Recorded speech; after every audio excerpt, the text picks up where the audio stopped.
เห็นตนบ่อันหัวตำคืออีกบ่มื้อนี้บ่ขึ้นซ้ำตั้งแต่สินหัวตำคือ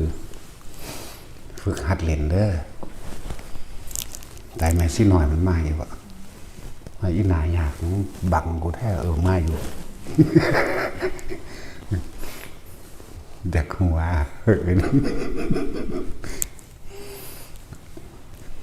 อันมึงตั้งหน้าไม่ว่าแต่มึงเป็นยังเฮ็ดจังสี่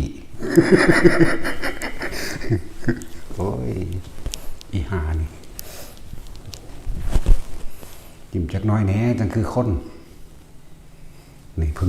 ดู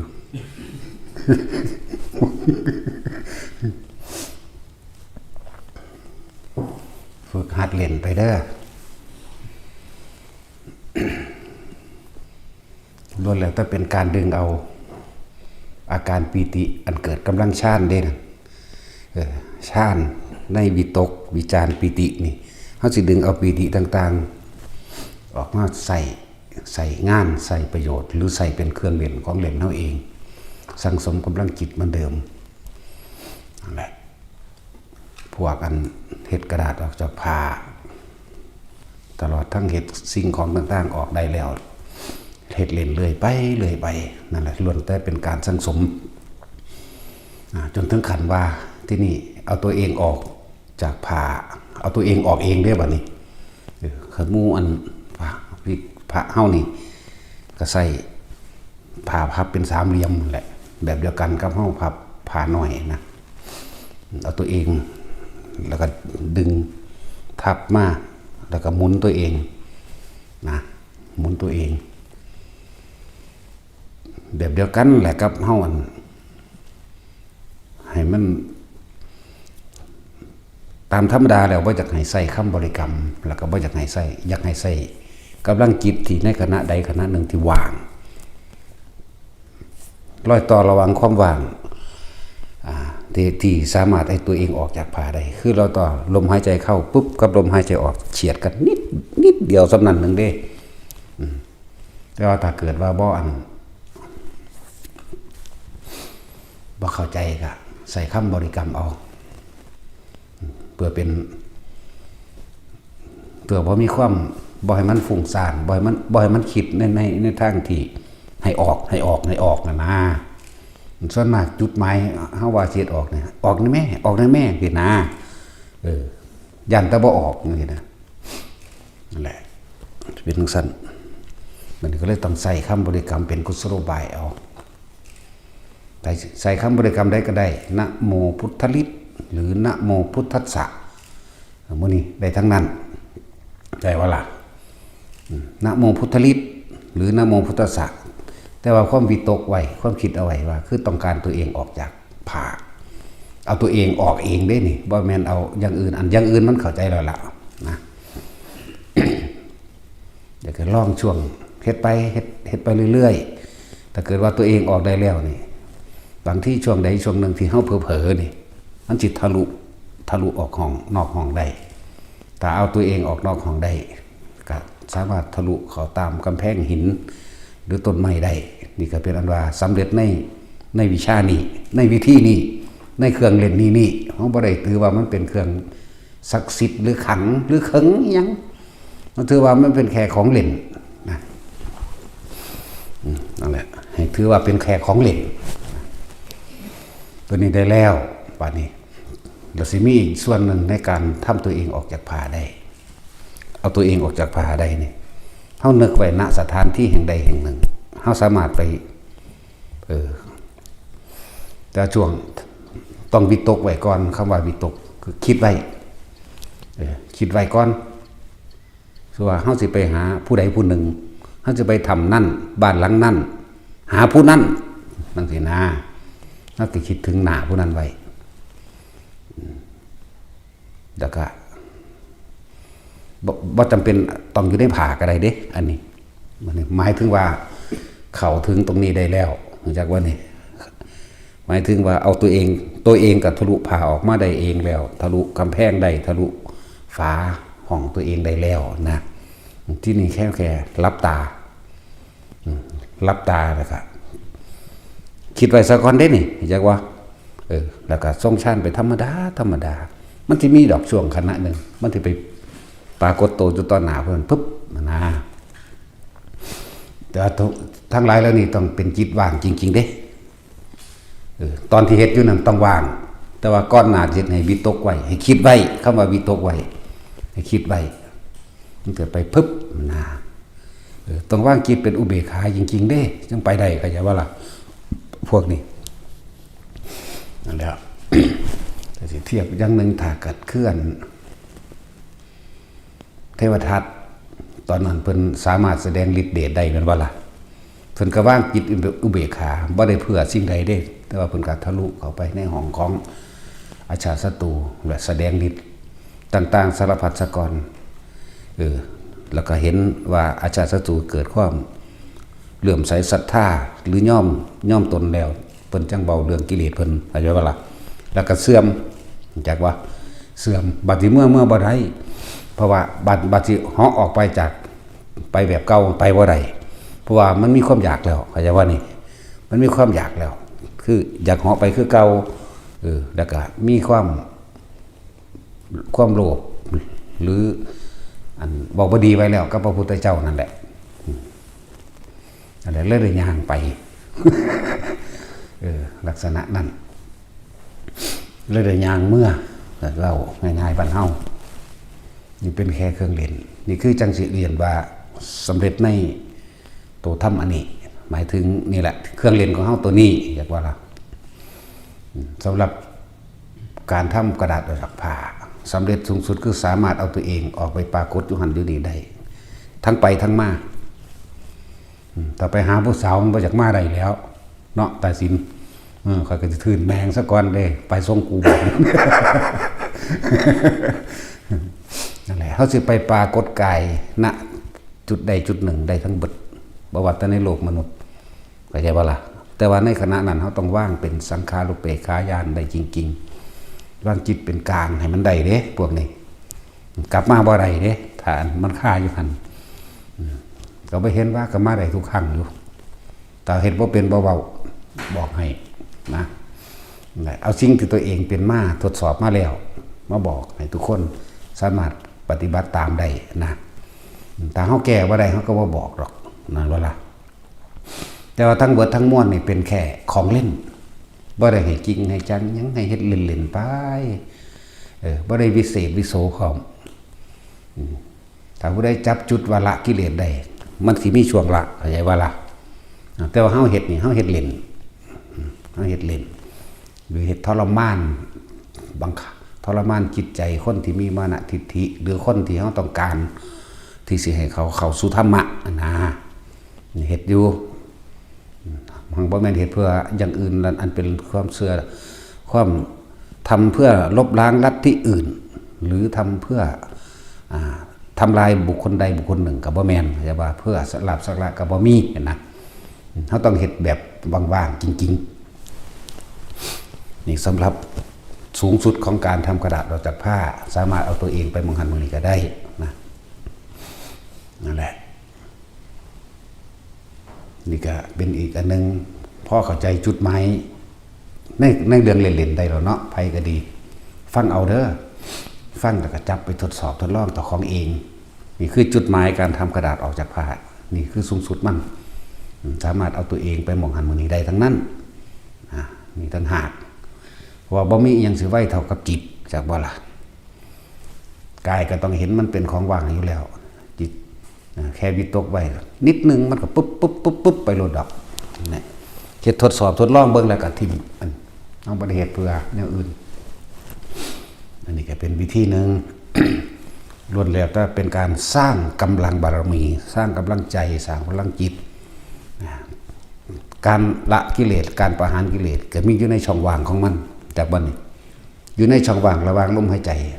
จเข้ากับหายใจออกน้อยๆแต่ผู้ใดจับจุดใดก็ได้นั่นแหละสามารถละกิเลสได้เลยเหมือนกัน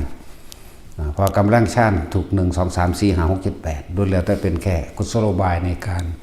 ประหารกิเลสฆ่ากิเลสละประหารก็เลยเป็นเรื่องละตัณหาละอุปทานทั้งเบิดเด้บ่ให้เดี๋ยว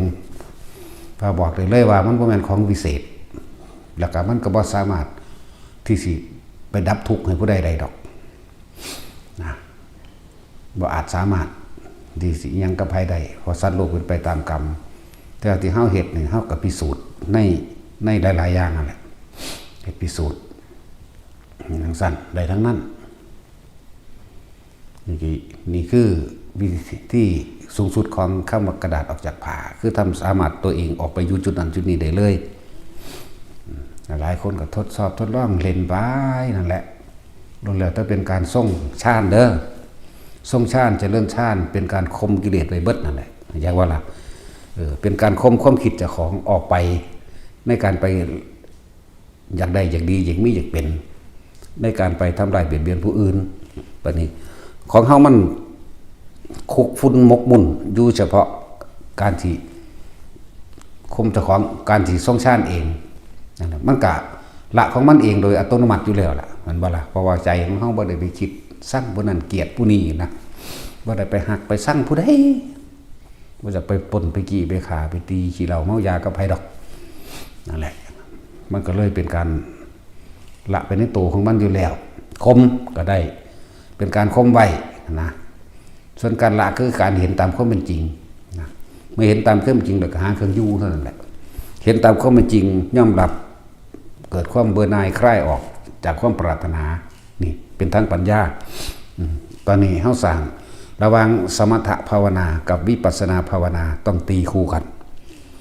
ตีคู่กันเวลาคิดถึงความจริงของโลกความคิดถึงทุกอริยสัจทุกว่าเกิดเป็นทุกข์แก่เป็นทุกข์หิวห้อนหนาวเป็นทุกข์มันก็คิดเห็นบ่ล่ะแต่ในการคิดนี่ล้วนแล้วถ้าเป็นองค์ฌานที่ห่มไว้อยู่ในองค์ฌานหรือปัฐมฌานนั่นเองวิตกหมายถึงว่าเขาสิคิดเรื่องอริยสัจสี่ใช่ป่ะนี่ทุกแบบใดนอกกูนี่เนี่ยแล้วทุกคนที่ทรงฌานโดยการจับจุดนั้นร่มได้แล้วเวลาเขาคิดเรื่องอริยสัจสี่ได้กับตัวเองนี่อาการนิ่มนวลอยู่หัวหรืออยู่หน้าผากก็ได้แล้วก็คิดไปเกิดมาในนี้เกิดมาตั้งจำความได้ก็หิวห้อนหนาวหาอยู่หากินเจ็บไข้ได้ป่วยแบบนั้นแบบนี้เห็นไปเดี๋ยวก็ห้อนเดี๋ยวก็หนาวเดี๋ยวก็ย่านฟ้าห้องเดี๋ยวฟ้าผ่าย่านน้ำท่วมย่านสงครามย่านงูกัดย่านผีย่านสางย่านหยังไปเรื่อยไล่ไปจนสุดท้ายแล้วแม่นเฮาสิย่านหรือบ่ย่านกลัวหรือไม่กลัวก็ช่างสุดท้ายแล้วพวกเขาก็เดินทางเข้าสู่ความตายด้วยกันทั้งนั้นนี่คือการหูทุกข์ในกายจากบ่นี่หูทุกข์ในกายได้นี่กายนี่บ่เป็นของเฮาแน่นอนบ่อาจสามารถสิบังคับมันได้เวลามันร้อนมันก็ร้อนเวลามันหนาวมันก็หนาวหิวมันก็หิวปวดท้องปวดหัวปวดแขวตลอดทั้งถูกของมีคมบาดเจ็บไข้ได้ป่วยมันจากป่วยมันก็ป่วยไปตามภาษาของมันนี่คือเฮาสรุปแล้วคือเฮาบ่ยึดมันคือยอมรับมันสุดท้ายแล้วบ่มีผู้ใดอยากตายแต่ว่าก็ต้องตายยอมรับปึ๊บสาเหตุแห่งความทุกข์ทั้งหลาย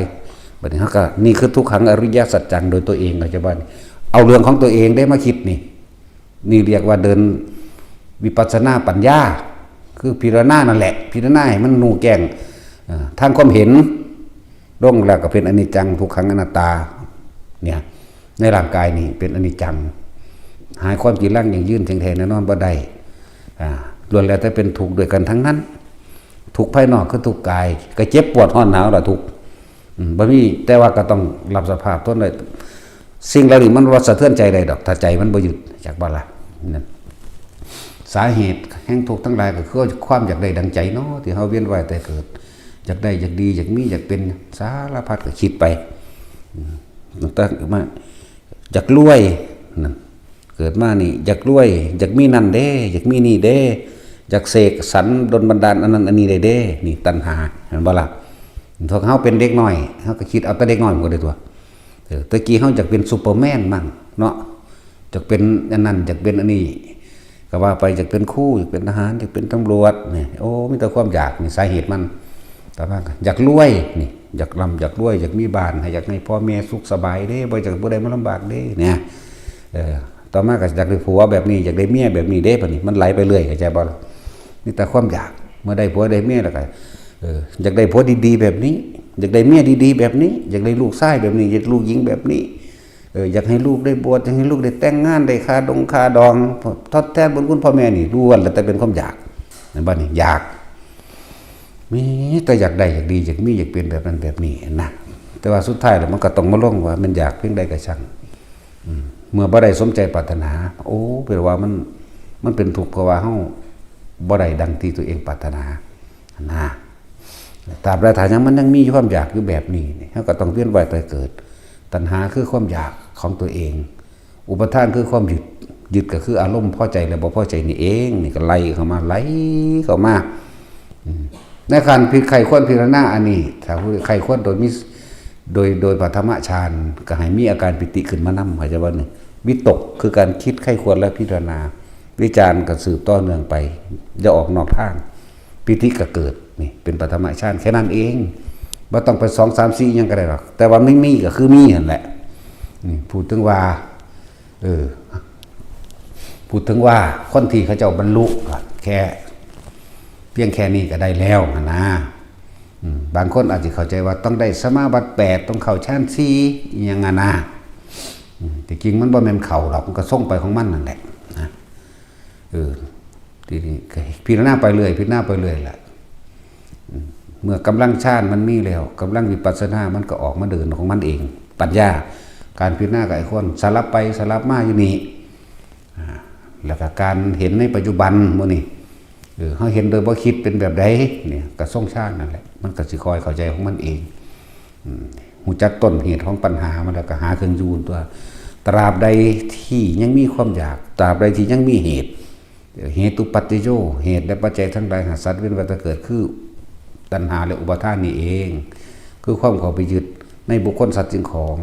อยากให้เป็นของตนและก็แม้นก็เขามายึดในตนบ่อยากตายอีกอยากนุ่มนี่ก็หูเห็นสาเหตุของมันแล้วแต่ก็ต้องยอมรับมันเมื่อมันยอมรับมันแล้วเมื่อถ้ายอมรับมันแล้วต้องหาเครื่องอยู่ให้เป็นเข้าใจว่าล่ะหาเครื่องอยู่กับการทรงฌานนี่เองคนที่บ่มีอาการนิ่มนวลเกิดขึ้นกลางคิ้วหน้าผากหรือหัวก็อยู่กับลมนั่นเองมันทั้งรู้หรอกว่าตัวเองนั่นหายใจที่แรกก็อาศัยการเพ่งอยู่ซะก่อนตัวจดจ่อเป็นจุดนั่นบ่ล่ะจดจ่อเป็นจุดหรือเพ่งอยู่นั่นแหละจดจ่อเป็นจุดก็ดีต่อมามันสิคลายเอาเองดอกว่าเอ้านางอยู่ซื่อขนาดบ่ได้สังเกตลมหายใจก็ยังฮู้ว่าตัวเองมีลมหายใจนะฝึกเอาซะก่อนแล้วเอิ้นว่าหาเครื่องอยู่ทรงฌานเจริญฌานด้วยลมหายใจไปเรื่อยปฏิการใช้ชีวิตก็มักมีองค์8ด้วยซ้ำผู้ใดลงใจในเรื่องของการพิจารณาถึงอริยสัจ4แล้วเข้าใจบ่ผู้ใดลงใจในทุกข์สมุทัยนิโรธรู้จักแล้วเฮาต้องหาวิหารธรรมอันเป็นเครื่องอยู่นี่นิโรธเด้เป็นเจโตวิมุตติเด้ความคิดมันบ่ไปเข้าใจบ่นี่ความคิดมันบ่ไปปรุงแต่งแสวงหาในความอยากได้อยากดีอย่างนี้เป็นถ้าว่าเรื่องปัญญาก็คือมันรู้แก้งแท่งตลอดทั้งเบิดในความเห็นสรุปความเห็นได้แล้วว่าเกิดต้องตายว่าอยากก็ต้องเกิดว่าบ่อยากก็ต้องดับก็เลยต้องหาเครื่องอยู่ในการทรงฌานเจริญฌานนี่เองเข้าใจว่าล่ะนั่นแหละเฮ็ดไปใช้ชีวิตก็โดยถ้าเฮาเห็นตามความเป็นจริงได้แล้วเรียกว่าสัมมาทิฏฐิความเห็นเด้อันนี้เห็นตามความเป็นจริงสรุปตามความเป็นจริงได้เบิดทุกอย่างว่าสิ่งใดเกิดสิ่งนั้นดับนี่ก็แม่นทุกครั้งอนิจจังอนัตตานั่นแหละนี่ก็เห็นตามความเป็นจริงเช่นนี้สัตว์โลกเป็นไปตามกรรมก็เห็นตามความเป็นเช่นนี้กรรมอะไรที่เกิดขึ้นด้วยจิตเจตนานี่คือเหตุแห่งกรรมก็รู้เช่นนี้เรียกว่าเห็นตามความเป็นจริงแล้วก็บ่ไปถือเอาเครื่องร่างของขังเลิกงามย่ำดีตลอดทั้งสิ่งศักดิ์สิทธิ์ต่างๆบ่มีความคิดเข้าไปเกี่ยวข้องแม้แต่นิดหนึ่งเข้าใจว่าล่ะถึงสิมีคนชักจูงชักชวนไปกับสร้างตัวทั้งในนี่มันสิรู้ของมันเองจากบ่ล่ะเพราะว่าเขาเห็นตามความเป็นจริงได้แล้วมันรู้ของมันว่าบ่มีสิ่งใดโดนบันดาลอย่างใดดอกนะบ่มีผู้ใดวิเศษเสกสรรโดนบันดาลบ่ได้เป็นไปตามเลิกงามยามดีบ่ได้เป็นไปตามพิธีถวายของต้องเป็นไปตามเหตุที่พวกเขาเหตุนี่เอง สัมมาทิฏฐิแล้วก็สัมมาสังกัปโปความดำริชอบหมายถึงความคิดที่เกิดขึ้นในขณะปัจจุบันตาเห็นปุ๊บนี่ก็กระชวนมากก็คิดไปในทางที่มันถูกต้องตามความเป็นจริงตาหูจมูกลิ้นกายรูปรสกลิ่นเสียงก็คิดไปในทางทุกอย่างงามก็เกิดมาตายแหละหลดมันสิรู้ในตัวเองนั่นแหละก็แค่นั้นแหละยังก็แค่นั้นแหละแค่นั้นแหละไปเรื่อยเลยรูปรสกลิ่นเสียงดูแลถ้าเกิดที่ตาหูเห็นเป็นรูปรสโดยลิ้นกลิ่นจมูกเสียงนั่นนี่ก็ว่าไปสุดท้ายก็หาความจริงยังยื่นบ่ได้ดับน้อนี่ที่ตาเขาเห็นกันทีเดียวนี่แหละธรรมะวาจาก็เว้าแต่คำจริงสัมมาทิฏฐิสัมมากัมมันโตสัมมาวาจากัมมันโตคือกระทำสิ่งใดก็แล้วแต่ล้วนแล้วแต่กระทำตามความจริงอีกบ่ว่าทั้งในบ่ว่าทั้งนอกโดยกายวาจาใจสัมมาอาชีวะกับประกอบอาชีพที่เป็นอาชีพที่ไม่เบียดเบียนทำร้ายให้ผู้ใดผู้หนึ่งชีวิตและทรัพย์สินเป็นอาชีพที่บ่ขัดบ่ขวางในทางนิพพานนั่นเองมิจฉาวานิชาเลิกติดเบิดไม่ขายเหล้าเนี่ยแล้วตลอดทั้งเครื่องดองของมึนเมาสิ่งเสพติดทั้งหลายอันทำให้เกิดเสียสติแม้ตนเองหรือผู้อื่นเสียสติเข้าใจว่านี่ไม่ขายยาพิษนี่บ่แม่นว่าถ้าจะไปเบื่อคนเด้เอาไปฆ่าสัตว์ก็ได้คือพวกฆ่าแมลงตามผักตามต้นไม้อันบ่ล่ะไม่ค้าอาวุธทุกชนิดอาวุธตลอดทั้งเครื่องจับสัตว์และดักสัตว์นี่ไม่ค้าเห็นบ่นี่ไม่ค้าเนื้อ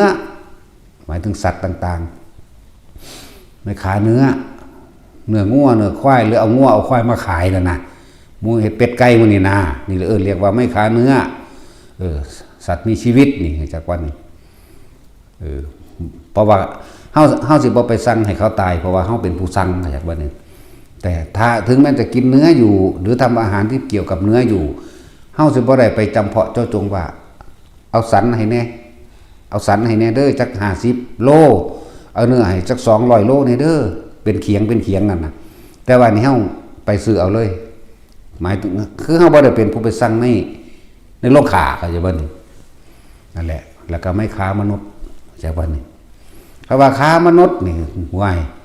จับคนไปขายก็เอิ้นว่าค้ามนุษย์หรือเอาเครื่องในไปขายค้ามนุษย์หรือหลอกลวงเอาค่าแรงของเขาเอาเขาไปขายแลกก็เรียกว่าค้ามนุษย์เข้าใจบ่นี่นั่นแหละมิจฉาวานิชานี่คือไม่มีเลยทั้งสั้นนั่นแหละมันเป็นสัมมาอาชีวะล่ะเกิดขึ้นแล้วบัดนี้บริสุทธิ์เด้พวกนี้มันว่าล่ะธรรมะวายโมกข์มีความเพียรชอบประกอบด้วยธรรมตามความเป็นจริงเนี่ยเฮ็ดอีหยังก็สร้างเฮ็ดตามความจริงบ่ได้เฮ็ดตามความหลอกลวงเฮ็ดพยายามตามความจริงสมาสติมันก็ระลึกตรวจสอบตัวเองได้คำว่าสตินี่ระลึกตรวจสอบ1 2 3 4 5 6จนถึงที่โตที่7อันนี้ควรอันนี้ไม่ควรเด้สมาสติจากบ่ล่ะบ่แม่นตัดสติอยู่เฉพาะกับลมหายใจบ่แม่นว่าตัดสติอยู่กับหรือทำความรู้สึกจะได้กายอย่างเดียวก็ว่าสติตัวนี้เป็นตัวกว้างขวางอยู่เป็นการระลึกตรวจสอบหรือเรียกว่าย่านใส่ย่านทัศนะในการระลึก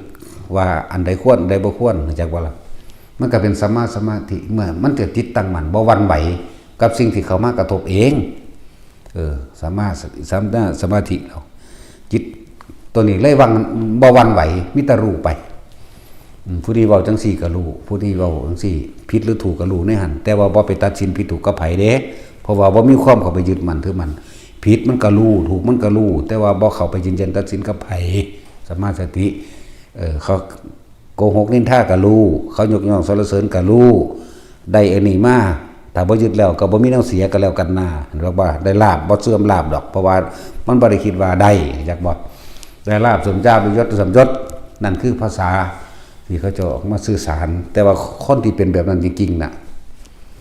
มันก็รู้อยู่ซื่อๆเด้เฮ็ดไปนั่นแหละนั่นแหละจังว่าฝึกไปที่เป็นหยังคือมาแนะนำของเล่นต่างๆนานาสารพัดก็เอามันมาใส่ประโยชน์นั่นเองอีกอย่างหนึ่งคนที่สิอธิบายอีกอย่างแบบนี้มันหายากเด้หายากมากๆเด้มันธรรมดาเด้เราก็ดึงเอาอาการปีติต่างๆอันเกิดจากกำลังของฌานจากบนเรื่องเช่นว่า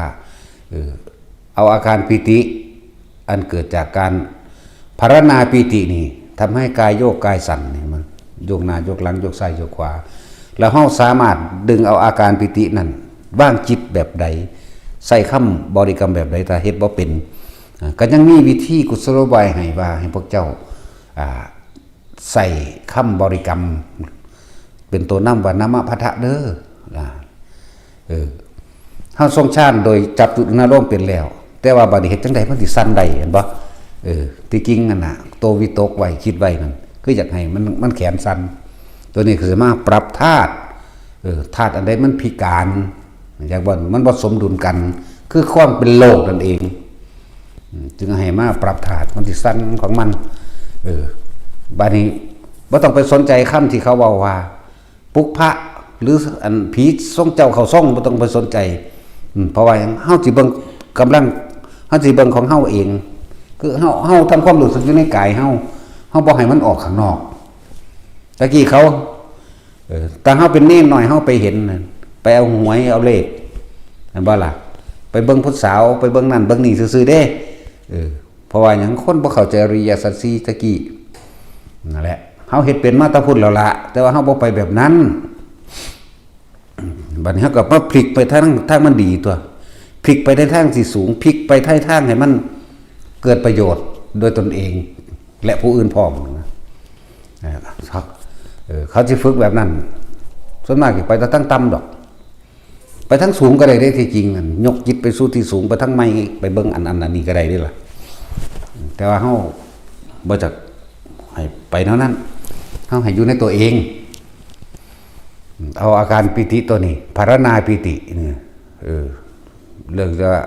โยกหน้าโยกหลังเนี่ยเป็นดุจดังว่านั่งอยู่ในอ่างน้ำที่มันโยกนี่มันให้เอามาสั่นในการผ่อนคลายร่างกายให้ร่างกายสงบระงับหรือปรับธาตุดินน้ำไฟลมในร่างกายของบ่สมบูรณ์บ่ป่วยเฮ็ดไปอันตัวนี้ก็เลยเอามาตัวนี้มาเป็นเครื่องรักษาเลยว่าสมาธิรักษาโรคมั่งนะเพื่อจะให้เกิดความเข้าใจง่ายๆนำแต่สิเว้าไปโดยศัพท์โดยอันนั้นมันบ่เข้าใจก็มีแนวกระตุ้นดึงดูดมานำแต่แท้ที่จริงแหละคือมาสั่งกำลังฌานกำลังบารมีเพื่อให้รู้อริยสัจสี่เด้เอาแนวมานี่คือเขาเจ้าว่านี่คาถาเงินล้านนี่แหละเนาะสวดไปสวดมามันก็กลายเป็นสมาธิของมันเองสวดไปสวดมาก็เป็นฌานมันเองเนาะมันก็ได้นำเพราะว่าแต่ว่าบ่ได้เงินล้านดอก หมายถึงว่าสิ่งที่ได้กว่านั้นมันลึกล้ำกว่านั้นเกินเงินล้านได้จิตตั้งมั่นได้สมาธิได้ฟังธรรมได้รู้เห็นหลายอันหลายอย่างในอริยสัจนะนี่เฮาแต่ว่าตัวนี้เฮาทุกอย่างที่บ่แม่นเว้าโดยจินตนาการเฮ็ดเป็นพร้อมแล้วสอนให้ทุกคนเป็นพร้อมเข้าใจบ่ล่ะให้ทุกคนเป็นพร้อมบ่แม่นเว้าโดยปากเป่าโดยเต่าตะล่ามาเว้าเด้ใส่เห็นผลมาแล้วเป็นมาแล้วทุกๆคนคือทุกคนที่มาฝึกอยู่นี่ทรงฌานเจริญฌานโดยลมหายใจและจับจุดหน้าลมจังซี่เน้นให้จนเป็นจนได้เข้าใจว่าล่ะพิสูจน์ด้วยตนเองนะคนเฮ็ดกระดาษออกจากผ้าจังซี่เฮาก็บ่ได้ไปจับไปเตะไปต้องหยังนำเฮาแค่บอกนั่นว่าล่ะแต่ของจับเอาเองเฮ็ดเอาเองเป็นเอาเองสิว่าตัวกับเจ้าของตัวเจ้าของขนาดตัวเจ้าของเป็นผู้จับเองตับต้องเองเฮาบ่ไปยุ่งเกี่ยวเฮาแค่นั่งอยู่ห่างๆบอกซื่อๆเฮ็ดแบบนี้ซื่อๆเหมือนกันอันนี้ก็เหมือนการทำแขนสั้นนี่คือเอาอาการของภารณาปีติมาใส่ประโยชน์เพื่อให้เกิดการรักษาโรคเพื่อให้ปรับธาตุคนโลกยังกระสร้างเถอะมาเถอะมาเฮ็ดเอาตัวส่วนมากมันขี้ข้านเฮ็ดเองได้คนเนาะมาฮอดนี่เพิ่นคือบ่รดน้ำมนต์ให้เฮาเพิ่นคือบ่ดูดวงให้เฮาเพิ่นคือบ่สนใจเฮาติน่าแม่นบ่ล่ะกูสิเอาใจไผเป็นตะกิเลสกูยังเบาใจอยู่เนาะมากก็มาเฮ็ดเอาเองตัวเพิ่นสอนให้เป็นกระหม่องแม่นบ่ล่ะเพิ่นสอนให้เป็นกระหม่องเด้นั่นแล้วสำหรับคนที่เคยมาแล้วมาฮู้แล้วเนี่ยก็เอาไปพิสูจน์เอาเองตัวสอนให้เป็นกระหม่องเด้บ่แม่นเว้าเลื่อนๆลอยๆแล้วก็ปล่อยไปเอาฝึกเอาเด้อภาวนาเด้อบ่วางซั่นเด้เฮาคุมให้มันเฮ็ดเดี๋ยวนั้นโดดเด้เฮ็ดโดยเฮ็ดก็สร้างดอกว่าถ้าคุมแล้วเนาะสร้างได้บ่แม่นกูแม่เนาะ สั่นแล้ว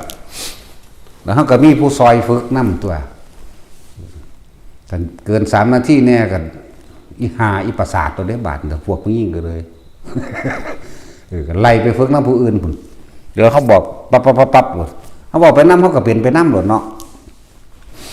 อะไรสำหรับคนที่ป่วยมันจะเป็นมะเร็งยังก็เป็นมาตัวกับมาฝึกเอาเองตัวอันนี้มาฟังเรานั่งคิดเอาโอ้บ่แม่นดอกแล้วก็หนีไปแล้วก็ว่าบ่ผึกบ่แม่นบ่เป็นซานตะของบ่เฮ็ดให้มันเป็นเขากี้ให้อยู่เนาะป่วยมะเร็งก็สร้างโรคตายหาหยังก็สร้างตัวก็มาฝึกเอาตัวก็มาทดสอบทดลองเบิ่งเขาจะจัก 2-3 มื้อแน่แต่ป่วยมาเป็น10ปีแล้วยังว่าแล่นหาหมอโรงพยาบาลบ่เศร้าไหมแค่นี้มันสิตายย้อนบ่ฮะโอ้ยตายก็ตายโลดเนาะ ตายซะมันจังไปใส่กรรมเก่าจังขึ้นมาเฮ็ดใหม่ แล่นหาหมอทั่วโลกนี่แล้วเงินก็เบิดเท่าใดล้านแล้วมาเฮ็ดจัก 2-3 มื้อนี่มันสิตายบ่ให้เฮ็ดเอาเองซำเด้อันแล้วบางคนมันก็ตายถิ่มซื่อๆท่านเนาะตายมาหลายแล้วเด้ผู้บ่ยอมฝึกนะของเฮานี่คือบอกให้เฮ็ดเป็นเอาเองเด้เฮาบ่ได้บอกว่านั่นกับข้าวอยู่ในตู้เด้เฮาบอกให้ขุดดินเอาเองปลูกกินเอาเองบ่เด้มันจึงเป็นตัวบ่ได้บอกจังซั่นเด้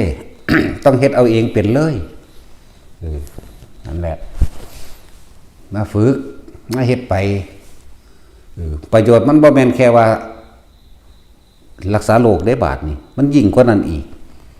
ให้เกิดสมาธิจิตตั้งมั่นเฮ็ดให้รู้ในความทุกข์ของเจ้าของเองพร้อมเฮ็ดให้รู้ทุกข์เฮ็ดให้รู้สาเหตุแห่งทุกข์วิธีดับทุกข์พร้อมหนทางแห่งการดับทุกข์รู้อริยสัจสี่และปฏิจจสมุปบาทนั่นแล้วจุดหมายมันอยู่พุ่นคือการละการประหารกิเลสไปได้จุดหมายมันบ่ได้แม่นแค่ว่ามันสิรักษาโรคเด้ที่นี่เป็นเอาไปเป็นเครื่องเล่นเครื่องฝึกเครื่องอยู่ของเจ้าของเองเฮ็ดไปเฮ็ดมากอะดูทำเห็นทำเอาเองดอกนะนี่สอนนี่มาสอนให้เป็นเลยเด้บ่แม่นว่าอย่าลืมภาวนาเด้อซื่อๆเด้ไปฝึกนำเขาอยู่หันอยู่นี่โอ้ยกุลีกุจอหาให้คือหยังนึงแล้วก็บ่ได้สนใจอีหยังถ้าพวกบ่สนใจบ่ฟังมาเอาเพิ่นคือว่ามาลดน้ำมนต์ให้เฮานั่นมันจะมาเด้มันบ่ล่ะผู้เขาตายเพิ่นจังสบายจังบ่ได้ยากเนาะ มันมีผู้ใดแก้ยังให้ไผได้ตัวเองบ่แก้เอาเองเฮ็ดเอาเองตัวนั่นแหละนี่คือเอาอาการภรณาปีติมาใช้ประโยชน์ในการปรับธาตุในตัวเองมันดีเด้เฮาคนเอาวิธีนี่มาใส่ได้เห็นบ่ล่ะไผสิบ่กล้าเว้าแบบนี้เด้อนี่มันดีเด้ที่ว่าเฮ็ดสอนให้เป็นเอาเองโลดนี่แม่นบ่ล่ะนั่นแหละยังรู้จักว่านำสิ่งนี้มาใส่ประโยชน์กับกายเพื่อบ่ให้ความเจ็บปวดเพื่อบ่ให้ความทุรนทุรายแม่แต่ว่าบ่พ้นตายหรอกตายคือเก่าเนาะ ฝึกเป็นหรือบ่เป็นก็ตายคือเก่านั่นแหละแต่ว่ามันต่างกันพวกเจ้าสิตายด้วยความกังวลร้อนและเป็นทุกข์พวกเจ้าก็พุ่นละแต่คนที่ฝึกแนวนี้เป็นสารทรงชาติเจริญชาติของตัวเองอีกเดียวนี่มันไปทัศพรหมโลกคนใดมันบ่ธรรมดาเด้แล้วเฮ็ดเล่นไปเล่นมากก็บ่บรรลุหยังก็ไปพรหมโลกหรอก มันสิชาติโลกีบ่โลกีก็สร้างหิแมงซื่อมันซื่อแม่เนาะสะอ่อนอีหยังเด้แล้วมาฝึกให้มันเป็นซะก่อนมาพิสูจน์ซะก่อนบ่แม่นไปฟังแล้วไปคาดคะเนดนเดาเอาทั้งที่ตัวเองก็บ่เป็นเนาะเฮาเป็นทุกอย่างเด้เขาจังเว้านี่ถ้าบ่เป็นบ่เอามาเว้ามาบอกมาแนะเด้เอาภาวนาปีตินี่ทรงชาติโดยการจับจุดอารมณ์แล้วก็สืบลมหายใจเข้าให้มันเย็นเข้าไปในกลางระหว่างสมองใดลืมลึกเข้าไปในกระดานหน้าผากใดนี่พวกเป็นไม่เกณฑ์เศร้าเบิดทั่วในอาทิตย์เดียวเท่านั้นได้ล่ะให้เฮ็ดครั้งมื้อนึงเฮ็ดจัก3-4เทื่อละ 2-3 วินาทีนึงแต่มันเป็นแล้วเนาะพวกไม่เกณฑ์ก็ดีบ่แม่นว่ามาเฮ็ดเอาเทเดียวนะคือบ่เป็นบ่เศร้าดอกบ่แม่นแบบนั้นก็เฮ็ดไปจักอาทิตย์นึงพวกซ้ำมื้อนี้เลือกส สมองตีบเลือดในสมองตีบหรือโรคเกี่ยวกับประสาทยังก็แล้วแต่เฮ็ดไปโรคมะเร็งลำไส้มะเร็งมดลูกมะเร็งหยังก็เฮ็ดไปมะเร็งกระดูกพวกนั้นแหละเฮ็ดไปตายนั่นแหละแต่ว่าพวกเจ้าผู้ใดเฮ็ดผู้นั้นก็รู้ตัวว่ามันบ่เจ็บบ่ปวดแนวใดแม่นบ่ล่ะเพิ่นบอกซื่อๆเด้เฮ็ดบ่เฮ็ดก็สร้างเด้มะเร็งกระดูกมะเร็งหัวใจหยังก็แล้วแต่ได้ทั้งโรคหัวใจมันนี่ได้เบิดนั่นแหละไขมันอุดตันมันนี่ได้เบิดเฮ็ดสักเทื่อนมันคายของมันเองดอกเฮ็ดไปมันก็แนะนำไปอยู่บางคนก็เหือหน้าผากออกเป็นหยังบางคนก็เหือหน้าอกออกบางคนก็เหือหลังออกเป็นหยังคนก็บอกแบะแม่ให้เบิดนั่นบ่ล่ะมันคือเป็นจังซั่นจังซี่เพิ่นก็บอกแก้ให้เกิดความเข้าใจบ่ให้หวาดกลัวบ่ให้ระวังบ่ให้ระแวงบ่ให้กังวลเรื่องนั้นเรื่องนี้ก็บอกเบิดตัวเนาะนั่นแล้วก็สั่งว่าเฮ็ดจังใดเฮาสิดึงคำว่าอุพงคาปิติมาเฮ็ดให้ตัวเองลอยได้พร้อมพุ่นน่ะปิติทุกอย่างปิติทุกชนิดสามารถมาใส่ประโยชน์แต่ละโลกแต่ละธาตุแต่ละอันใดจากบัดนี้นั่นแหละปิติแต่ละอย่างสามารถที่จะนำมาใส่ประโยชน์ในกายใดล้วนแล้วแต่ว่าเกิดจากการทรงฌานเจริญฌานจิตนั้นล้วนแล้วแต่อยู่ในอารมณ์อันเป็นกุศลทรงอารมณ์เป็นกุศลเบิดน่ะเฮ็ดจังซี่แต่บ่กุศลมันบ่เป็นไปเด้เอาล่ะ บัดนี้พวกนั้นอุพงคาปิตินี่เป็นดุจดังว่ากายลอยขึ้นเฮ็ดจังใดเฮาสิลอยได้จริงๆเฮ็ดจังใดเฮาสิยกขึ้นได้จริงๆถ้าสิจับเอาความรู้สึกของอุพงคาออกมาใส่ก็ใส่บ่ได้เพราะว่ามันมีแต่คิดลอยไหมเห็นบ่ก็คนมันมักง่ายเนาะก็ยังมีกุศโลบายบอกให้อยู่แล้วใส่กุศโลบายใส่คาถานี่เด้อจุลคันธาหรือมหาคันธาก็ว่าไปผู้ใดอยากได้ก็มาเอาน้ำเน้นต้นนี่หลวงพี่ต้นนี่แหละแท็กซี่มึงได้หรอวะบอกมึงบ่เบิดเด้มึงจะบ่กักไว้ แต่ผู้ใดเฮ็ดแบบนี้ได้ร้อยได้ก็สิไปถามเอาเนาะผู้นั้น ขี้โกงเล่นอยากก็ที่จริงมันเป็นแค่กุศโลบายซื่อดอกผู้ใดจับความรู้สึกตอนนั้นว่าเป็นดุจดังว่ากายลอยขึ้นได้จริงๆนะจับความรู้สึกนั้นแหละก็แส่ความรู้สึกนั้นไว้แต่ว่านี่มันบ่จักวิธีก็เลยต้องใส่คาถาจักว่าก็เลยต้องใส่คาถาหรือคำบริกรรมนั่นแหละเดี๋ยวสิว่าขังเขิงหามึงอีกล่ะคาถาก็ดีเนาะใส่คำบริกรรมเป็นกุศโลบายให้มันปล่อยวางที่จริงมันคิดไว้แล้วเรือนว่าวิตกเอาไว้แล้วว่าสิใส่ความรู้สึกของอุปงคาปิติเฮ็ดให้กายลอยเลยเขาก็เฮ็ดอยู่เด้ล่ะนาเด่นหัวแตกขึ้นว่าเป็นยังดอกหัวแตกกันเลยว่าพอถึงกระโหลกหัวมันดับหน่อยนึงไฟมันเลื่อนนี่เลยเนาะนี่แหละมาฝึกเอาตัวนี้จิตเบากายเบาเป็นดุจว่ากายจริงๆลอยขึ้นมันสิมีช่วงขณะนึงที่จับได้ดอกนาที่นี่ที่สุดของการใส่อุปคาปิติคือทำให้กายลอยไปลอยมาไปในที่ต่างๆได้เอาตัวเองเวลามันเกิดไพ่ต่างๆขึ้นตามเขาตามป่า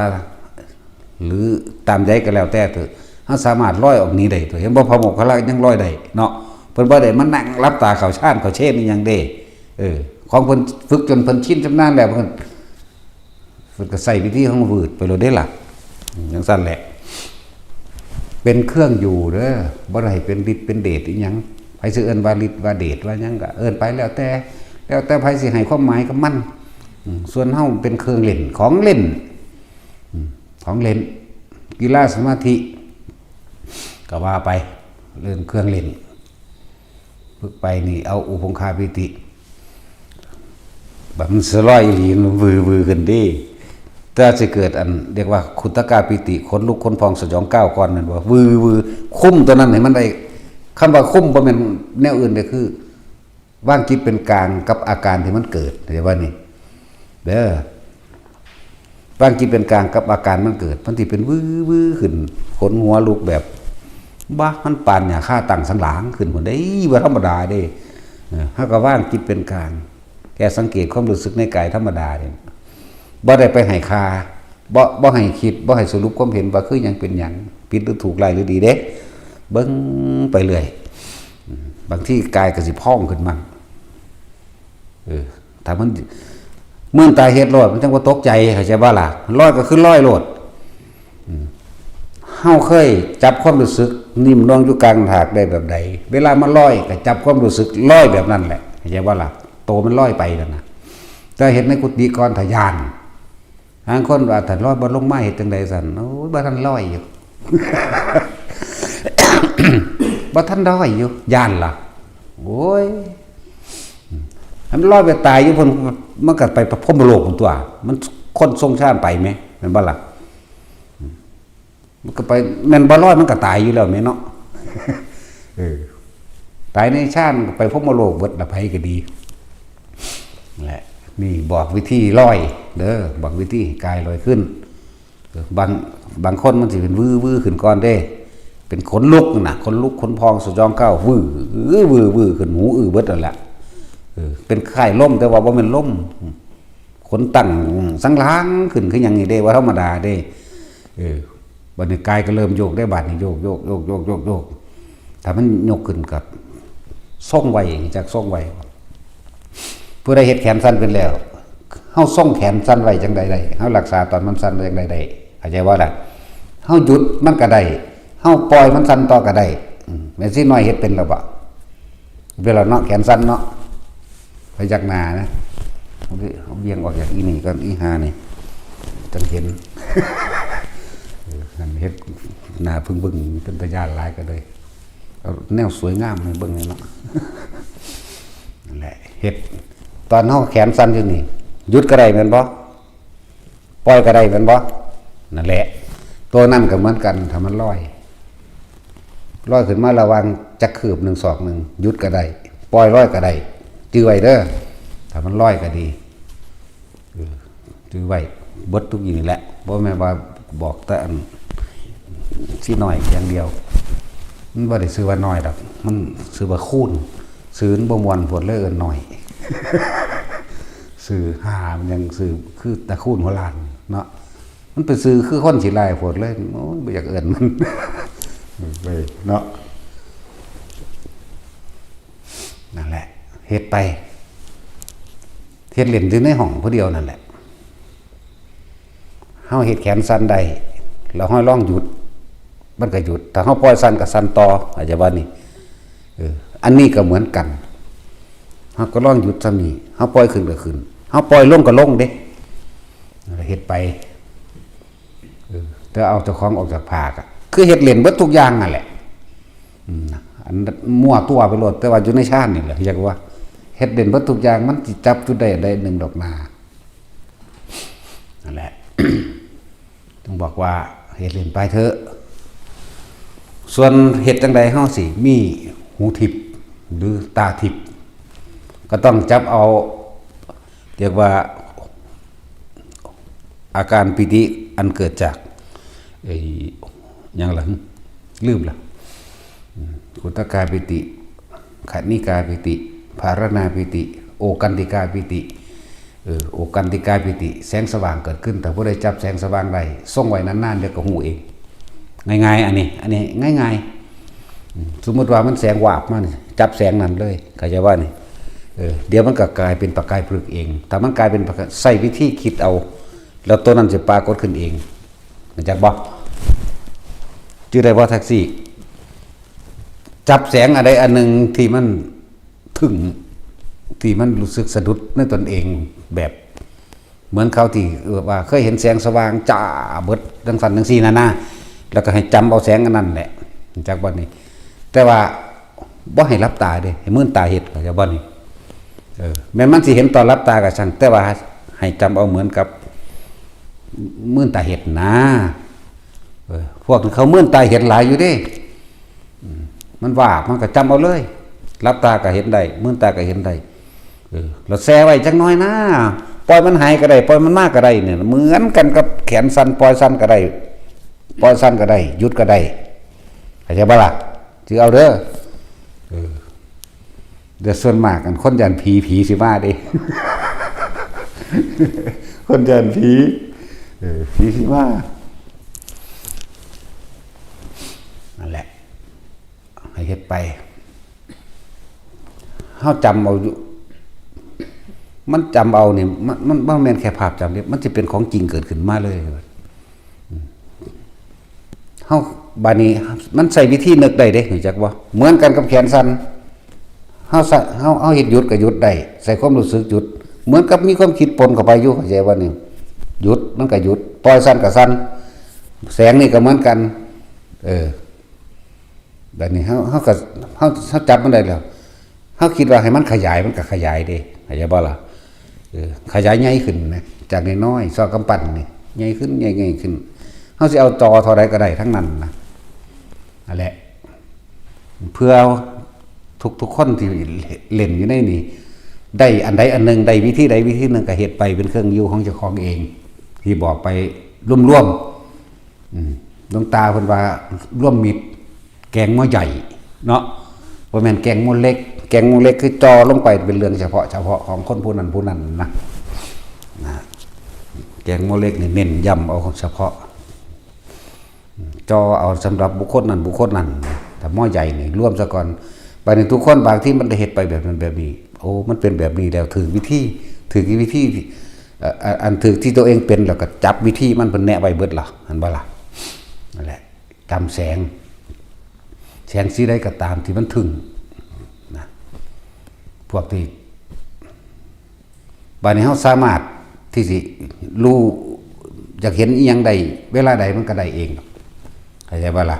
เหมือนกันกับเฮาทรงฌานโดยการจับจุดหน้าโลมล่ะนึกเมื่อไหร่ก็ได้เมื่อนั้นโลดบาดนี้เห็นบ่ล่ะอันนั้นก็เหมือนกันถ้าเล่นคล่องแล้วเมื่อไหร่ก็ได้เมื่อนั้นแหละที่เฮาเห็นอัน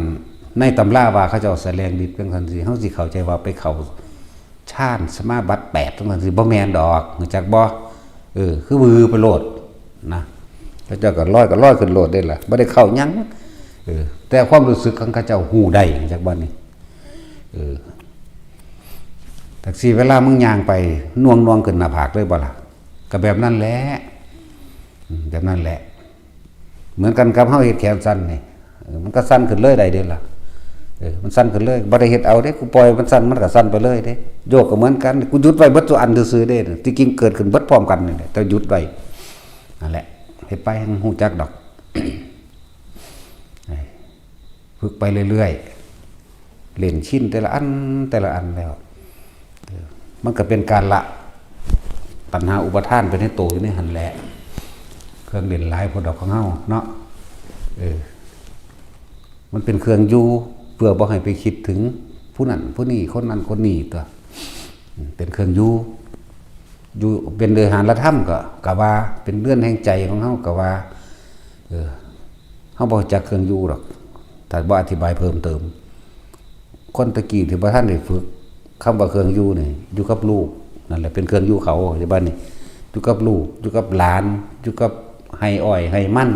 สวนยางปลูกผักอยู่กับการหาเงินหาทองอยู่กับการขายของอยู่กับคิดถึงผู้นั้นคิดถึงผู้นี้นี่แหละเอิ้นว่าเครื่องอยู่เขาก็อาศัยกิเลสตัณหาเลยเป็นเครื่องอยู่เขามื้อนี้สิเอาผักไปส่งผู้นั้นสิเอาเนื้อไปส่งผู้นี้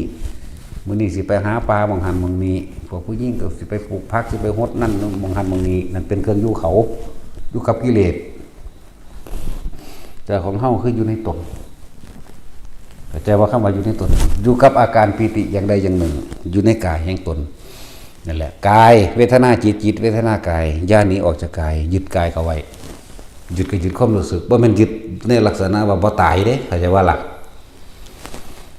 ยึดความรู้สึกที่มันอยู่ในกายนี่เอาไว้มันน่วงหน้าผากก็ช่างน่วงบนหัวก็ตามระวังทำกลางอกก็ช่าง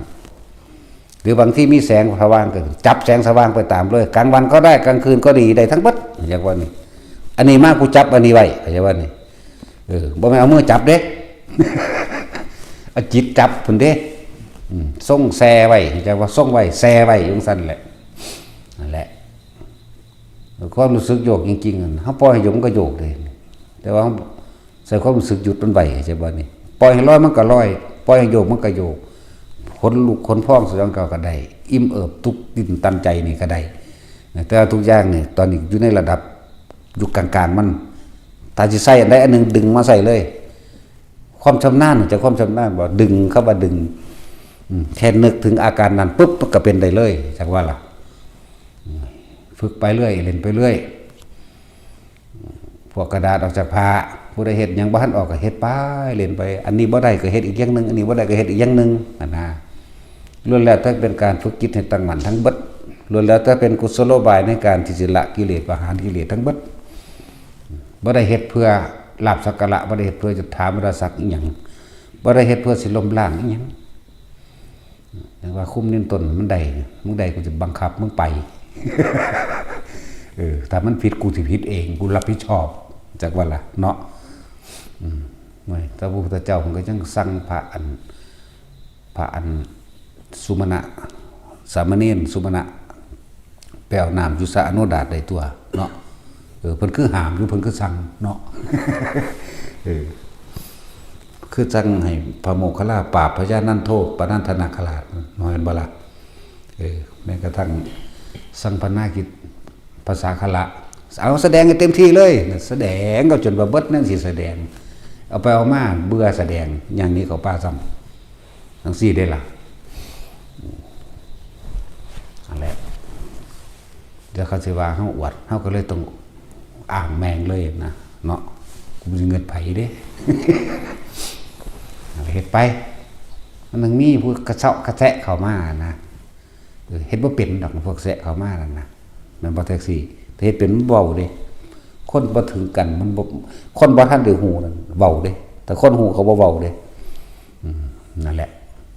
ระวังบ่ได้เงินผู้ใดเด้อนะเพราะว่าอยากให้พวกนี้พิสูจน์คนที่เขามาฝึกอยู่ในนี่ต้องพิสูจน์ตนเองให้ได้อยากให้เฮ็ดเอาเองให้มันเป็นเลยจะไปเสื้อไผพวกดูดวงมันนั่นการคืบพระบ่แม่นคือพระที่ต้องตั้งไว้เฮาทดสอบกำลังจิตของเฮาว่าเฮาสามารถมีกำลังจิตขนาดใดในการปกป้องก็ได้ก็เลยต้องมีวิธีการอธิษฐานจิตใส่ก้อนหินเอาจับก้อนหินมาปั๊บนี่อันนี้เว้าอยู่นี่คนที่บ่เคยเฮ็ดนี่บ่ฮู้จักดอกขนาดมาให้เฮาเฮ็ดให้เบิ่งอยู่เดี๋ยวนี้ก็ยังบ่จักนอกจากตัวเองเฮ็ดเป็นเข้าใจว่าล่ะคืบนี่มีกระดูกอยู่ข้างกระดูกสุดอยู่นี่คือไปนี่1คืบ2ปึ๊บมันจะตรงกันเป๊ะเห็นบ่นี่นิ้วมือนี่เอานิ้วกลางนี่คือไปยามใดมันก็ตรงเป๊ะถ้าเอาของใส่ไว้ในนี่หรือเอาไว้คอ2ก็ได้คอ3ก็ได้นี่ได้ทั้งนั้นแหละแล้วแต่เฮ็ดให้เบิ่งมันก็สิว่าเฮาเฮ็ดเอาเฮาถอยหน้าถอยหลังมันบ่ถ้าตัวมันเฮ็ดเอาเองเป็นนั่นมันสิบ่มีฮอดคำอธิบายแม่นบ่ล่ะนั่นแหละให้มาฝึกเอาเองเป็นล้วนแล้วต้องเป็นการทรงชาติเจริญชาติทั้งเบิดนั่นแหละอาศัยสิ่งที่เป็นเครื่องอยู่เป็นเครื่องเล่นเป็นความอัศจรรย์หลายอย่างเด้เนาะพิสูจน์เอาตัวที่เว้านี่เว้ามาท้าทายเชิญท่านเข้ามาดูเองเถิดเด้นี่จักว่าล่ะเชิญท่านเข้ามาดูเองเถิดเชิญท่านเข้ามาฝึกเองเถิดเชิญท่านเข้ามาพิสูจน์แล้วก็ด้วยตัวเองของพวกท่านทั้งหลายเถิดเด้นี่ว่าเฮาสอนได้เฮ็ดได้แต่ว่าเฮาบอกอยู่ทั้งนอกพี่นั่งบอกกันเอาเฮ็ดแบบนี้แต่มันเป็นได้เอาพวกเจ้าสิอธิบายว่าจังไดเนาะนั่นแหละที่เว้านี่คือท้าทายว่าเชิญพวกท่านมาดูเองเถิดเด้นี่แล้วบ่แม่นเฮาว่าลีเด็ดๆจังดอกภาษาของเล่นของกานี่แหละเนาะบางคนว่าอัศจรรย์หลายของเล่นยิ่งกว่านี้อีกก็มีแต่สิเฮ็ดกระดาษออกจากผ้ากับว่ามันเป็น10 มือบ่ใช่จังออกมันสั้นแล้วทุกคนพิสูจน์ได้เบิดตัวเฮ็ดได้เสมอกันในจังไรนะหลายอันหลายอย่างที่แนะนำให้เป็นเครื่องอยู่มันจังบ่เหงาเนาะจังบ่เหงาคือพระคือก้อนหินอธิษฐานจิตตัวเองลงไปถ้าอธิษฐานบ่เป็นก็ใส่คำบริกรรมนะโมพุทธัสสะใส่ก้อนหินแล้วค้างไว้แล้วก็คือไปหรือผู้ใดสิว่านะมัตถุพุทธนังนะมัตถุโพธิยานะโมพุทธนังนะโมวิทยาค้างไว้เข้าใจบ่นี่อันนี้ เฮ็ดบ่เป็นซื่อเด้เล่นบอกว่าให้ใส่คำบริกรรมหรือคำคาถาเข้าใจบ่นี่คำว่าคาถาแต่บ่แม่นว่าไปขังเด้มันขังมันเกิดสำเร็จได้นี่เกิดฤทธิ์เป็นสำเร็จได้นี่คือกำลังจิตของเฮาเองเข้าใจบ่นี่มันใช้ประโยชน์หยังถ้าคนทรงชาติเป็นกลางอยู่ตลอดเพียงคนเฮานึกถึงเฮาซื่อๆนี่มันเชื่อมกันเข้าใจบ่เหมือนกับคนโทรมาหาเฮานั่นแหละโทรศัพท์มาหาปุ๊บเกิดเรื่องร้ายหรือดีอิหยังก็ว่าไปนะสิ่งที่เฮาอธิษฐานจิตไว้นี่มันสิพุ่งไปเองเข้าใจบ่นี้บัดนี้เอาเทียบเอาง่ายๆคือจังเฮาเห็นเขากำลังสิเอาค้อนฟาดกันนี่อยากว่าเฮานึกให้ตัวนั้นไม่เคลื่อนที่ไปได้ก็ได้เข้าใจบ่นี่หรืออย่างเช่นปฏิเว้าเรื่องนิทานเก่าพอได้เปรียบเทียบเพราะว่ามันมีในบันทึกอยู่พระพุทธเจ้าเฮานี่สิมาเยี่ยมลูกสาวเพิ่นนี่หมายถึงลูกศิษย์เพิ่นนั่นแหละเป็นพระโสดาบันแต่ว่าผัวนี่เป็นนายพรานเข้าใจบ่ผู้นี้มีหน้าที่ออกไปหาอยู่หากินเขากลับไปจับกระแตกระลอกไปจับกระต่ายหรือหาของปลาเพราะเด่นแต่ผู้เมียเป็นโสดาบันบ่ขาเด้ผัวต้องขามาตะปาจังมาเฮ็ดจังคั่วจะเบิ่นมื้อนึงพุทธเจ้าว่าผู้เมียนี่คือสิอธิบายเรื่องนั้นเรื่องนี้ให้ผัวข้อเข้าใจแล้วล่ะพอสิโปรดได้ดอกมั้งนะเพิ่นก็เลยมามื้อนั้นเพิ่นก็เลยปล่อยสัตว์ที่มันติดในบ่วงในแหวเขานั่นน่ะปล่อยออกแล้วเพิ่นปล่อยแล้วเพิ่นเลยขอแลกชีวิตจากบ้านนี่ถ้านายพรานนี่สินำไปเป็นอาหารแกงเนื้อก็ให้เอาไปได้เลย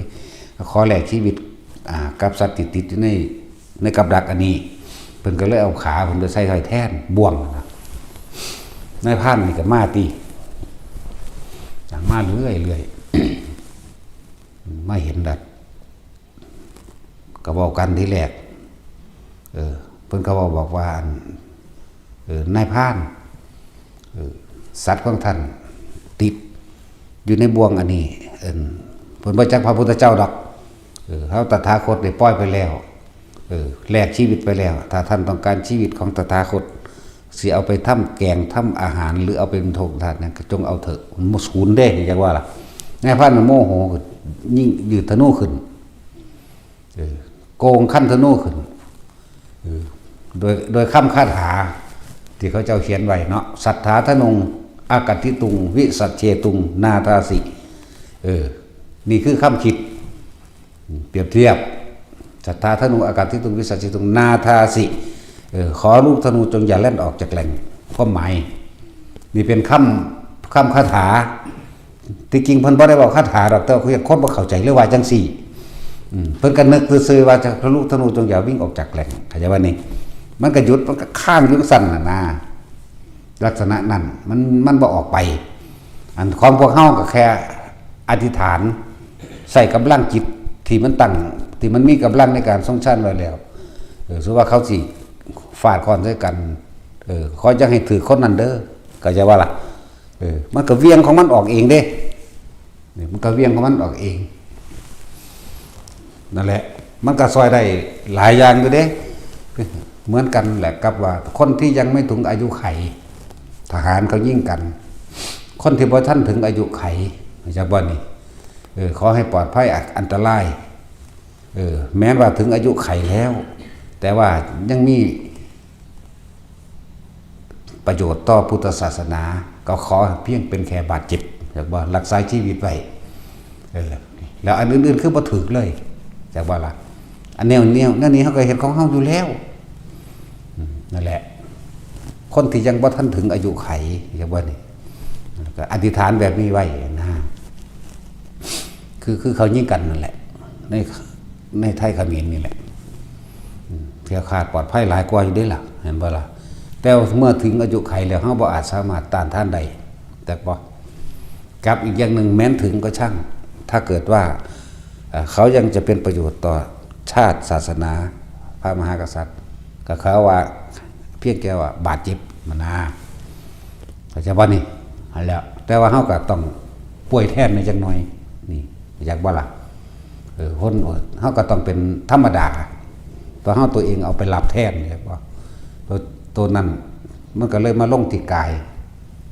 มันต้องมาลงที่ตัวกายเฮานั่นแหละก็ป่วยแทนในจักหน่อยนั่นแหละ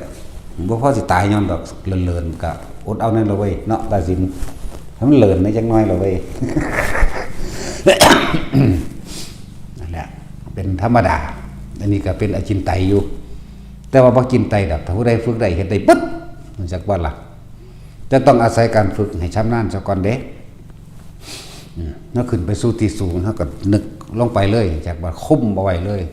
คนที่ถึงอายุไขแล้วบ่อาจสามารถเปลี่ยนแปลงได้ก็ต้องเปลี่ยนไปตามธรรมดามีกรรมต่อกันของเขาก็เรื่องของเขาเฮาก็ต้องปล่อยพวกนั้นแต่ที่บ่ถึงหรือมันสิเป็นกรรมต่อกันจังซี่แหละก็อธิษฐานลงไปได้จากบ่ล่ะนึกคำว่าอธิษฐานบ่เป็นตะขังพดคำว่าอธิษฐานนี่เนาะนึกคลุ้มไปซื่อๆมันก็ปกป้องของมันเองนะนั่นแหละหลายอย่างมันเฮ็ดได้อยู่ได้ล่ะพระโมคคัลลารักษาชีวิตและทรัพย์สินของเศรษฐีนั่นก็ได้เห็นบ่เอาบ่เทียบเพิ่นดอกแต่ว่าเอามาเว้าเพื่อให้เกิดนัยยะเพื่อให้เกิดว่ามันมีในตำราเล่มใดซื่อๆจักว่าล่ะเป็นจังซั่นมันมีอยู่แล้วพระพุทธเจ้าสิไปโปรดเอาคนทุกข์คนยากแต่ว่าได้รับนิมนต์ของผู้นี้ไว้แล้วเลยสั่งให้เขาเปลี่ยนใจให้อยากว่าเรื่องให้พระโมคคัลลานี่ไปเปลี่ยนแปลงให้ว่าคนผู้นี้ถ้าบรรลุธรรมแล้วก็บ่เป็นหยังแต่คนผู้นี้หมายถึงผู้เพิ่นจะไปโปรดเอาคนยากคนจนนี่ถ้าพระพุทธเจ้าแสดงธรรมหรือเขาได้ใส่บาตรแล้วเขาก็สิได้บรรลุธรรมและบ่ตายพร้อมบ่คนทุกข์คนนี่แต่ว่าเศรษฐีนี่ใส่บาตรเป็นประจำอยู่แล้วหรือนิมนต์พระเจ้าไปสันติบาลเป็นประจำอยู่แล้วก็เลยไปขอแลกเปลี่ยนแต่ว่าให้พระโมคคัลลาไปพระโมคคัลลาว่าด้วยเหตุอันจำเป็นขอแลกเปลี่ยนได้บ่ให้ท่านได้เต็มใจในการแลกเปลี่ยนมีหญิงคนหนึ่งเป็นคนทุกข์ยากพระศาสดาสิไปโปรดเอาเว้นไว้จากผู้อื่นบ่อาจสามารถมีพระศาสดาผู้เดียวเท่านั้นสงเคราะห์อนุเคราะห์เขาแน่เปลี่ยนมือเข้าใจว่าล่ะมืออื่นนี่เจ้าเอามือฮื้อซะเพราะของเจ้ากับมืออื่นนั่นแหละเดี๋ยวพรุ่งนี้พระศาสดาเป็นสงเคราะห์กับหญิงคนหนึ่งอันเป็นคนทุกข์ยากลำบากของท่านจงเปลี่ยนใจเป็นพรุ่งนี้ได้ไหมหากข้าพเจ้าตายก่อนเลยนั่นจะทำเช่นไรพระโมคคัลลาบอกว่าเรื่องการรับประกันชีวิตเราพระโมคคัลลาจักรับรองให้ไม่ให้ตายในพรุ่งนี้หากสมบัติของข้าพเจ้าถูกแผ่นดินถล่มหรือลมพัดไฟไหม้ข้าพเจ้าจักเอาอะไรไปนั่นก็เราจักเป็นผู้ปกป้องคุ้มครองให้เองเพิ่นรับรองให้มีสิ่งหนึ่งที่เรารับรองไม่ได้คือท่านคือศรัทธาท่านเองอันนี้มันบ่แม่นแนวบังคับกันใดเข้าใจบ่ล่ะชีวิตเพิ่นก็ปกป้องให้ได้บ่ให้ตายในมืออื่นมือฮื้อนั่นได้ทรัพย์สมบัติเพิ่นก็ปกป้องให้ได้บ่ให้ชิบหายโดยไฟโดยน้ำโดยลมโดยโจรโดยทุกอย่างแผ่นดินถล่มหรือสัตว์เดรัจฉานอันเป็นยักษ์เป็นนาคลักไปหรืออันเป็นทั้งมนุษย์และอมนุษย์ไม่อาจสามารถที่จะนำไปได้เข้าใจบ่ล่ะพระโมคคัลลาเพิ่นรับรองให้เพิ่นปกป้องเท่าใดก็ปกป้องเท่านี้แหละเดี๋ยวเว้าอยู่ให้ฟังอยู่เดี๋ยวนี้แหละจักบ่ล่ะนั่นแหละมันก็ปกป้องให้แต่ว่าเราไม่อาจสามารถปกป้องศรัทธาของตัวท่านได้ศรัทธาท่านต้องรักษาด้วยตัวท่านเองเศรษฐีก็เลยบอกว่าถ้างั้นเราจะรักษาและปกป้องศรัทธาตัวเราเองขอนิมนต์พระโมคคัลลาคือเพิ่นอนุญาตแล้วหมายถึงมาขอเปลี่ยนมือนะนำให้พระศาสดาไปสงเคราะห์อนุเคราะห์กับหญิงคนนั้นเถิดนี่พระพุทธเจ้าทั้งไปบ่ล่ะเพิ่นก็ไปหาหญิงคนนั้นแสดงธรรมนั้นนี่ฟังแล้วเกิดได้บรรลุธรรมนั่นเองนั่งอนันต์ก็มีอายุยืนต่อไปนั่นแหละมันก็มีเรื่องเล่าจังซี่ล่ะเฮาก็ดึงจากพระไตรปิฎกมาเทียบมาทดมาลองมาเทียบสอบทดลองเอาเองเฮ็ดอยู่ผู้เดียวนั่นแหละเฮ็ดหลายอย่างเด้คือถาดเข่าถาดใส่เข่านี่มันหมุนอีหลีว่าก็ขึ้นเป็นนางแมงทั้งถาดหมุนอีหลีได้ล่ะคงลวงอยู่ผู้เดียวแล้วเครื่องข้าง ใครจะไปเห็นน้ำของตรวจสอบอยู่ผู้เดียวเนาะบางที่ก็เอากระโปะอันนี้เขาจะถูพื้นไม้นะพื้นไม้แล้วก็เอากระดานขึ้นกระดานไม้ว่ามันกระดานแผ่นแป้นแต่ว่ามันใหญ่แน่จากว่าเอาขึ้นไปตั้งตึ้งมะพร้าวมันเป็นจังสิต้องตัดเครื่องกันว่าเรื่องก็ถ้าก็ไปปาดสอยออกน้อยๆอยู่นี่เราแผ่นไปตั้งแล้วก็ไปยืนอยู่ไว้ข้างจะอยู่หันกันคำไม้ไว้สักก้อนเลยแล้วก็ส่งชานบัดนี้เขาสิเอาตัวใดหมุนเอาใส่ตัวหมุนไว้ก็ใส่ตัวหมุนมาหมุนดีๆไว้นั่นแล้วเพิ่งฮาดเล่นอยู่ผู้เดียวเดียวล่ะงั้นว่าซ้ำมันคิดพ่อเอามาให้พวกโจเล่นนำอยากบ้าล่ะหลวงปู่องค์นั้นโอ้ยโคตรพ่อโคตรแม่มึงจำได้พวกสิ่งนี้จากกูเราเหลือใจห้องขึ้นสุดเสียงหลวงปู่องค์นั้นควงลางอยู่คนเดียวหรอก็ได้เคินข้างตึงต่ำตูมอยู่เพราะตอนนี้จำได้พวกสิ่งนี้จากกูจำได้พวกสิ่งนี้จากกูธรรมดาบอกมันอุ่นใจได้เห็นจุดน้ำผู้ใหญ่ผู้เฒ่าเนาะทำทาอะไรนี้ซื่อๆเด้ทางแอบมาเบิ่งอยู่ยอมเดิกเดินเที่ยงคืนมาแต่ตึงตังอยู่เปิดก็เดินยังก็บ่เพิ่นนั่นแหละเดียวได้เพิ่นละนี่เบิดนั่นแล้ว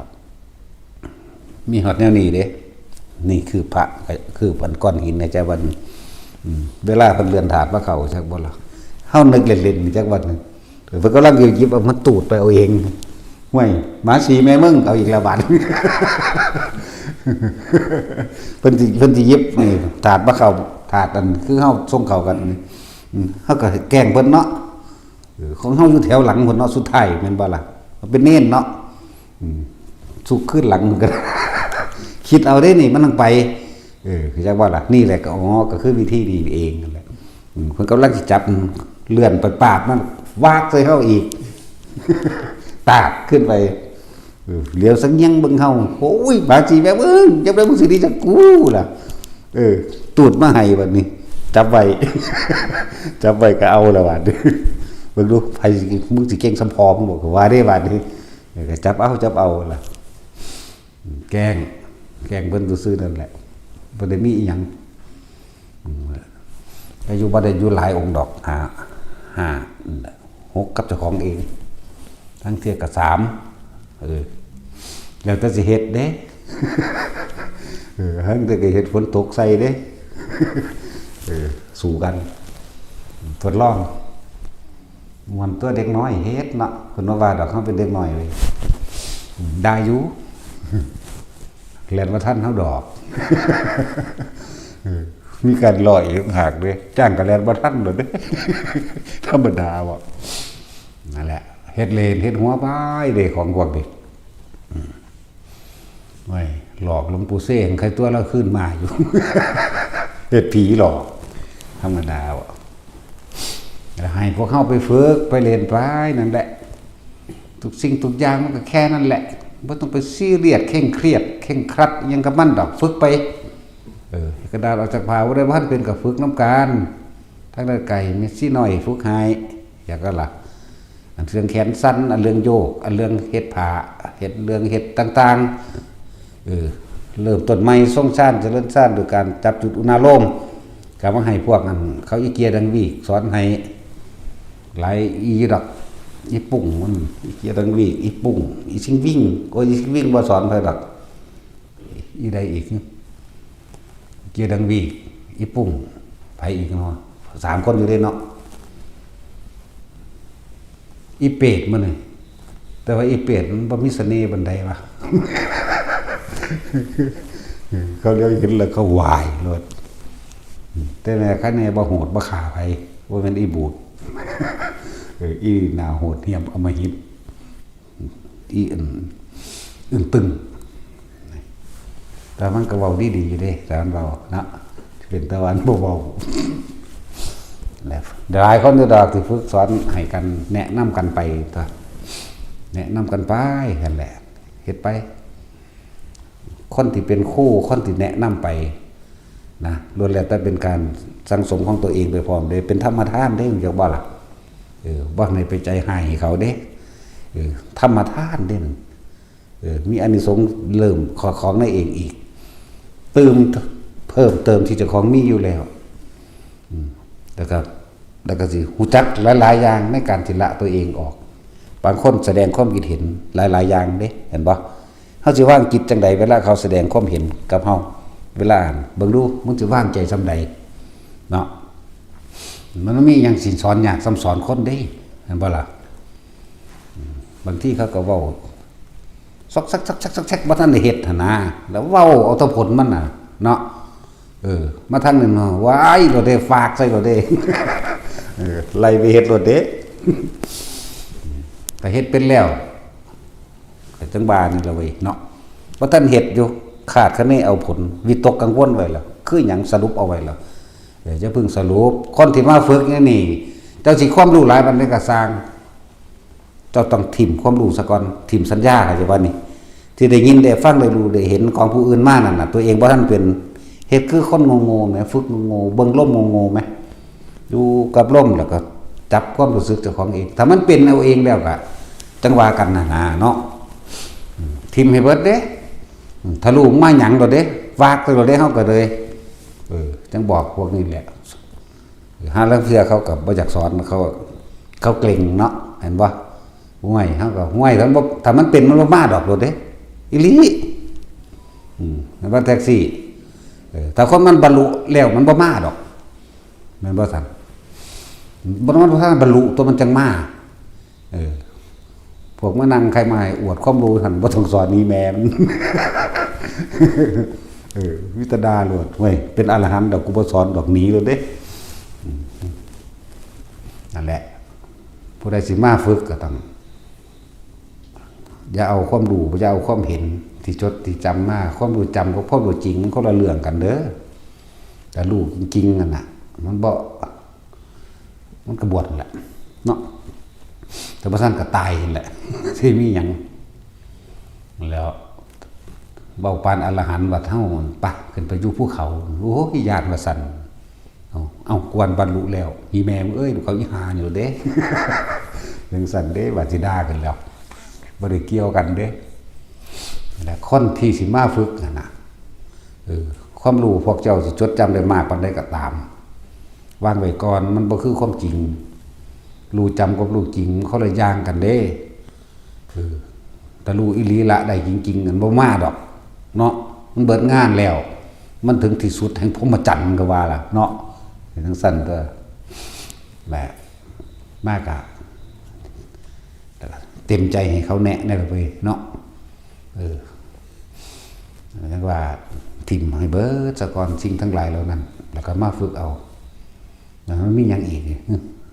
คือก้อนหินก็รู้แล้วบอกแล้วเนาะอาการปิติทั้งหาเอามาใส่ประโยชน์ต่างๆก็บอกยังแต่มาฝึกเอาล่ะผู้ใดก็ดี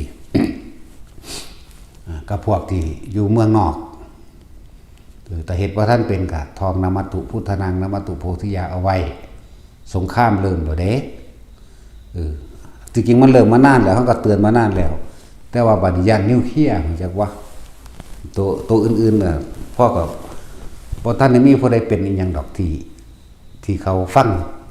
งเขาปฏิบัติตามอยู่เห็นบ่ล่ะบางคนก็ทรงชาติอุณาโลมเป็นบางคนก็เข้าสู่ความว่างเป็นมันมีหลายแบบอยู่แต่ผู้ว่าท่านนี่เป็นกับทองนมัตถุพุทธนังเอาไว้อยากว่าล่ะสมัยนี้เอิ้นว่าคาถาหลวงทุ่งทองที่หลวงปู่หมันเพิ่นเอามาว่าเอาไว้ที่จริงมันมีมานานแล้วบ่แม่นคาถาไผทั้งนั้นเป็นคำความเคารพน้อมพระพุทธเจ้าซึ่งมีมาหลายล้านพระพุทธเจ้าแล้วนี่บอกต้นเหตุมาจริงๆก็เลยแต่ว่าสิบอกที่สุดมันก็บอกว่าได้เพราะมีมานานแล้วทำความเคารพน้อมพระเจ้าไว้นะโมตุพุทธนังนะโมตุโพธิญาณนะโมวิมุตตังนะโมวิมุตติญาณเนี่ยทองอันนี้ไว้ทุกมือนะมันก็เลยเกิดกลายเป็นช่องชาติเองดอกมันจะเกิดกลายเป็นว่าเฮาระลึกนึกถึงค่ำนี่เกิดมื้อนี้ก็เว้ายามแลงก็เว้าตอนเที่ยงก็เว้านี่เห็นบ่ล่ะส่งแบบใดวิตกก็หมายถึงว่าทองค่ำนมัตถุพุทธนังนี่อยากว่าล่ะคิดถึงย่ำใดก็ว่ากูยังทองแล้วเว้ยมื้อนี้ทองอีกก็หน้ามันก็เกิดกลายเป็นปฐมชาติเองดอก เดี๋ยวมันก็มีปิติเกิดขึ้นดอกนะหลายอย่างอยู่เด้แต่ปิติมันเกิดขึ้นแต่เขาบอกท่านอธิบายซื่ออธิบายจังน้อยคือคนมาเห็นหลวงพ่อปุ๊บนี่ไห้ขึ้นโลดอยากว่าล่ะมันเป็นอย่างคือเป็นทางสั่นนั่นแหละคณิกาปิติปิติเกิดขึ้นเลยเด้ตรงสิบอกว่าได้คิดว่าออกเป็นชาติสองเลยเด้นะอยากว่าล่ะอึ้งอยู่หันบอกว่าได้ที่แรกมีคำถามหลายๆอย่างคิดมาไว้ไม่เห็นซื่อๆนุ่งกะซื่ออื่นเกิดโลดนั่นแหละคณิกาปิติชั้นสองเลยอย่าว่านี่แล้วปิติเกิดขึ้นเลยความคิดเกิดบ่ได้พวกนี้มันสิเว้าก็เว้ายังบ่ได้มันคาจุกอยู่ในคอมันก็ให้โลดนั่นบ่หนังสั่นก็มีนะบางคนก็ขนลุกวือขึ้นไปพร้อมแล้วก็จุกอกให้พร้อมจังซี่นะเป็นปิติ2เป็นปิติ3ก็ล้วนแล้วแต่ว่า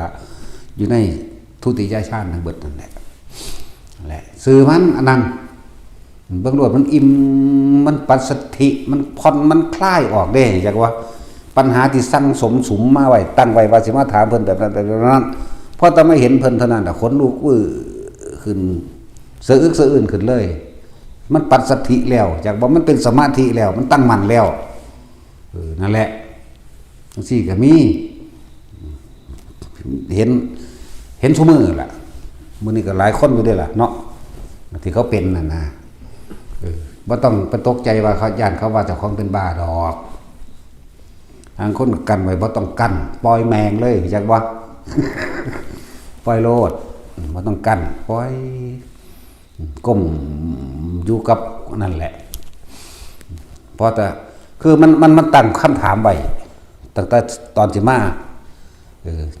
มันทรงชาติเราเด้นั่นจากวันนี้มันตั้งคำถามไว้นั่นจิตใจมันจดจ่อสิได้เห็นเพิ่นบ่น้อเห็นบ่เพิ่นสิอยู่บ่น้ออุ้ยสาธุเด้อคอยได้เห็นเพิ่นคอยได้กราบไหว้เพิ่นเห็นบ่นี่แหละทรงมันวิตกวิจารณ์ไว้อยู่นั่นจากวันนี้เนี่ยบ่แม่นแต่ว่าสิรู้ลมอย่างเดียวเด้อันนั้นแบบนั้นก็ดีนี่จิตมันจ่อพอแต่มาเห็นคนลุกวืดขึ้นกราบลงหรือบ่ทันกราบซ้ำให้หรอกนั่นแล้วอาการปิติ2อย่างขึ้นแทรกซ้อนกันได้เลยบัดนี้ไม่บอกบ่ได้ก็มีมันเป็นหยังก็บอกบ่ได้มันคิดบ่ออกจังว่าเพิ่นเอิ้นว่าปิติสุขเอกคตามีแต่ปิติอย่างเดียวเกิดขึ้นที่เว้าบ่ได้เพราะคิดบ่ออกเพราะว่ามันปัสสัทธิมามันผ่อนคลายปัญหาเบิดแล้วจิตมันผ่อนมันคลายเอาเองเด้ที่มันตั้งเอาไว้นี่มันคลายเอาเองแล้วบางคนมาฮอดว่าท่านได้ฝึกหัดยังสงบล่ะเป็นสมาธิแล้วก็มีเข้าใจว่าล่ะ